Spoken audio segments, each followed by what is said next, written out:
बाबा बागेश्वर धाम की पावन धरा पर आपका पहुंचने पर हम हार्दिक स्वागत करते हैं। कांग्रेस पार्टी श्री सचिन पायलट, सचिन पायलट, राहुल गांधी, सोनिया गांधी, खड़गे साहब। अब देखिए, सभी से मेरा आग्रह है, आराम से व्यवस्था, मंच की व्यवस्था रखिए भाई। मैंने आपसे आग्रह किया था कि पहली लाइन सभी खाली कर देंगे, पहली लाइन हमारे अतिथियों के लिए खाली कर देंगे सभी। मैंने पहले आग्रह किया था। और पीछे पीएसओ, जो पीएस आप बैठेंगे, जो इनके एपीएस पीएस वगैरह बैठे हैं पीछे, सभी बैठ जाए। मंच की व्यवस्था बिगड़ नहीं दे, कोई मंच की व्यवस्था खराब नहीं होने दे, सभी यहाँ से आग्रह। ये जगह, थोड़ा सा जगह, अभी मंच में थोड़ी मंच यहाँ से खाली कर दीजिए, मंच एकदम खाली कर दे। महेश जी आप आ जाओ, इधर आ जाओ, इधर आ जाओ।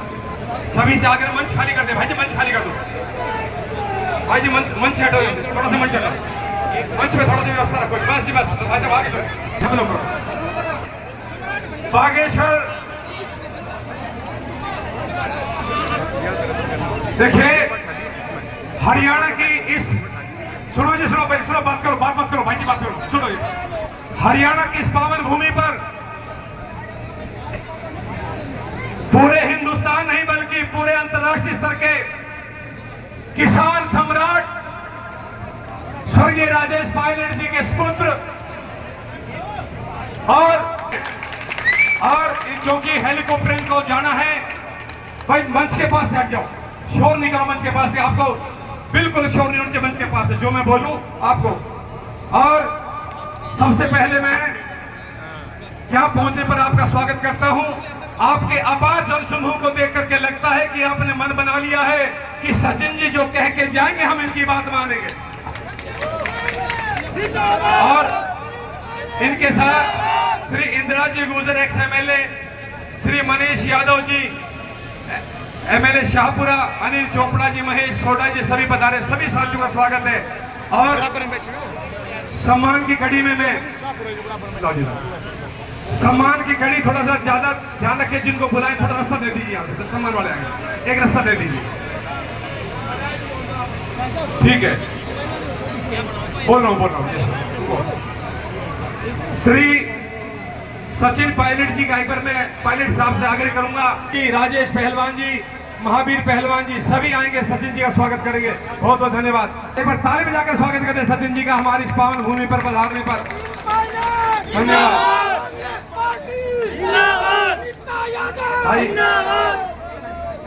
और समय का अभाव है,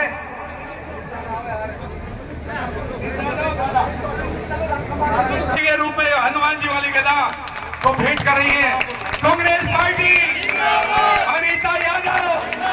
ये गदा देकर सम्मान किया है। मोमेंट बोलिए मैडम, मना कर रही है। किसान नेता माननीय श्री सचिन पायलट साहब, उनके साथ श्री मनीष यादव जी एमएलए, श्री अनिल चोपड़ा जी, श्री इंदुराज जी, हमारी बहन सुमन जी, और मंच पर दादा श्री राम जी और सभी कांग्रेस पार्टी के पदाधिकारीगण, मंच पर सभी उपस्थित सभी सम्मानित नेता, मेरे प्यारे अकेली विधानसभा क्षेत्र के बाद अभिनंदन करते हैं कि आपने अपना कीमती समय निकालकर इस पवित्र धरा पर गांव बागोत में पहुंचने का कृपा करी है। आपकी उपस्थिति हमें प्रेरित करती है और आपके आगमन से हमें चुनाव में ऊर्जा और नई दिशा मिली है। अटेली विधानसभा क्षेत्र की जनता को बीते 10 वर्ष में सभी समस्याओं का सामना करना पड़ा, चाहे वह किसानों के प्रति सरकार की दमनकारी नीति हो, युवाओं के लिए रोजगार का अभाव हो, अग्निवीर जैसी हतोत्साहित करने वाली योजनाएं हो, या फिर बुनियादी सुविधाओं का अभाव। हर मोर्चे पर हमारी यहाँ की जनता संघर्ष से जूझ रही है, चाहे सरकार की लाठियां खानी पड़ी और चाहे लाइन में लगना पड़ा। लेकिन 10 साल के कुशासन ने सभी लोगों को मजबूर कर दिया। लेकिन अब समय आ गया है, हम सब अटेली विधानसभा क्षेत्र को विकास की नई राह पर ले जाएं। कांग्रेस पार्टी के शीर्ष नेतृत्व और मेरे अनुभव ने मुझे ये सिखाया है कि राजनीति केवल सत्ता पाने का खेल नहीं है, बल्कि जनता की सेवा करना एक माध्यम है। और हम सबको साथ मिलकर देखना है कि कैसे हम युवाओं, किसानों, कमजोर, गरीब के लिए विकासशील नीतियों का निर्माण कर सकें।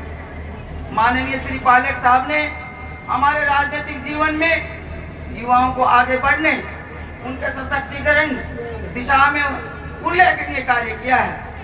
आपके नेतृत्व में हमें सीखने को मिला है, जब नियत साफ हो, इरादे नेक हों, इरादे मजबूत हों, तो बड़े से बड़ा बदलाव संभव है। आओ आज हम सब आपके मार्गदर्शन से आपकी अपनी विधानसभा अटेली क्षेत्र को विकास के रास्ते पर ले जाने के लिए संकल्प लें। मैं आप सभी से निवेदन करती हूं कि इस चुनाव में आप अपने वोट को हाथ के निशान 2 नंबर बटन पर दबाकर सही इस्तेमाल करके कांग्रेस पार्टी को विजयी बनाएं। क्या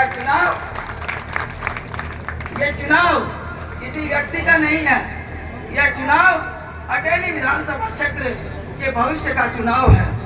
यह हमारे बच्चों के उज्जवल भविष्य का चुनाव है।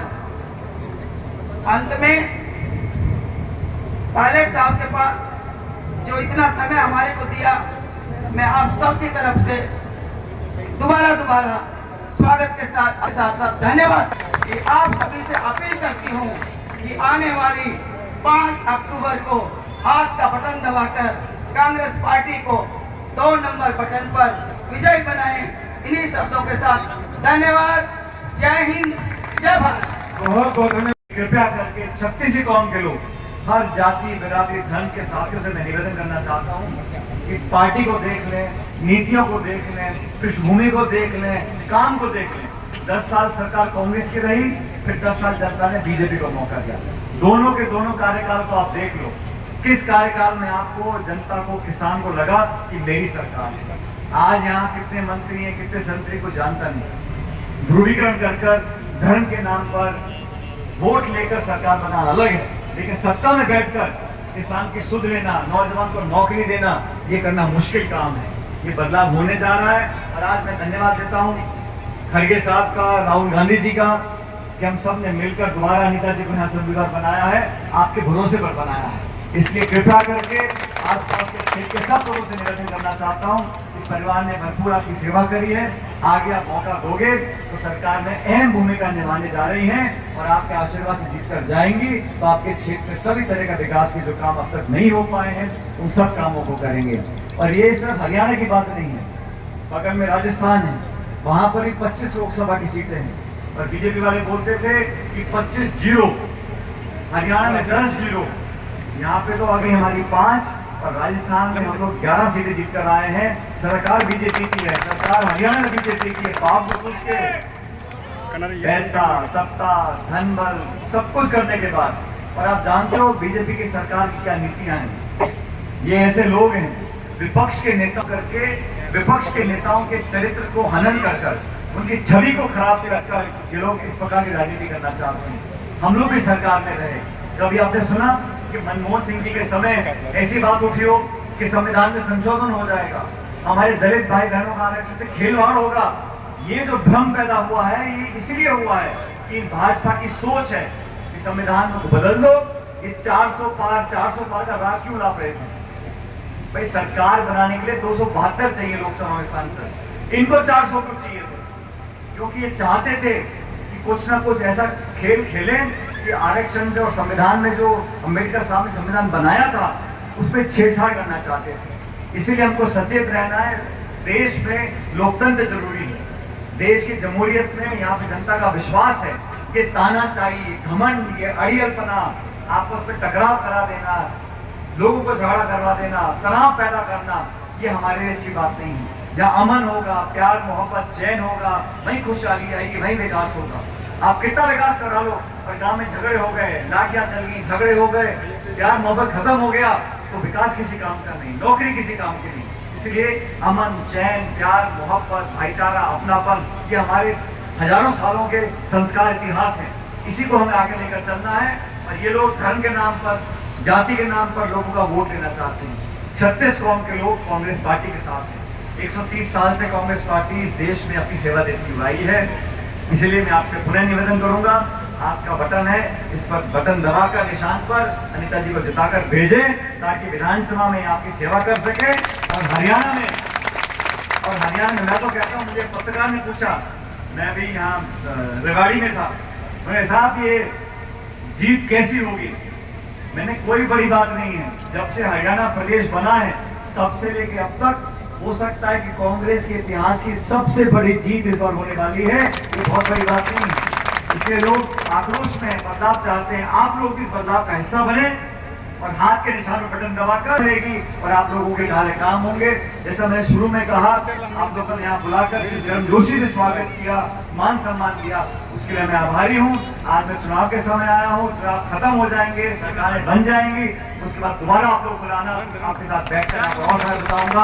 आपने हमेशा स्नेह और प्यार दिया, उसके लिए मैं आभारी हूँ। न सिर्फ मुझे दिया, मेरे परिवार को दिया, पाले साहब को दिया, उसके लिए मैं बहुत लंबे समय तक आपका आभार मानता रहूंगा। ये स्नेह और आशीर्वाद आप हमेशा बनाए रखना। और मैं आज ही बोल के जा रहा हूँ, 4 साल के बाद हमारे यहाँ चुनाव है और वहां पर भी सरकार कांग्रेस पार्टी के बनने वाले राजस्थान की सरकार है और आज की सरकार है, दोनों डबल इंजन है। उसके बावजूद भी लोग आज परेशान हैं, किसान त्राई कर रहा है, नौजवान भटक रहे हैं। तो मुझे लग रहा है बदलाव होगा। भारी बहुमत के साथ हम लोग सरकार हरियाणा में बनाने जा रहे हैं। हरियाणा में जो गुटबाजी चल रही है तो उसको लेकर आप क्या कहेंगे? आज शैलजा जो है वो मंच पर नहीं आ रही है, उसको लेकर के भाजपा ने एक नैरेटिव बनाया कि दलित नेता का अपमान कर रही है बीजेपी। मैं मानता हूँ सारे नेता एकजुटता से काम कर रहे हैं, सबने योगदान दिया है और आज जो कांग्रेस पक्ष में माहौल बना है वो सबके योगदान से बना है। सारे नेता ऊपर से नीचे तक एकजुट हैं और हम लोग अच्छे बहुमत के साथ सरकार बनाएंगे। भारतीय जनता पार्टी कितनी भी कोशिश कर ले, प्रचार में नहीं दिख रही है, ऐसे ऑफर भी कर दिया बीजेपी के लिए भी ऑफर कर दिया मनोहर लाल जी ने। सारी बातें जो हैं ये सिर्फ ध्यान भटकाने की बातें हैं। मुद्दा ये है कि 5 तारीख को ऐतिहासिक हार बीजेपी की होने वाली है, उससे बौखला के ये तरह की बातें फैला रहे हैं।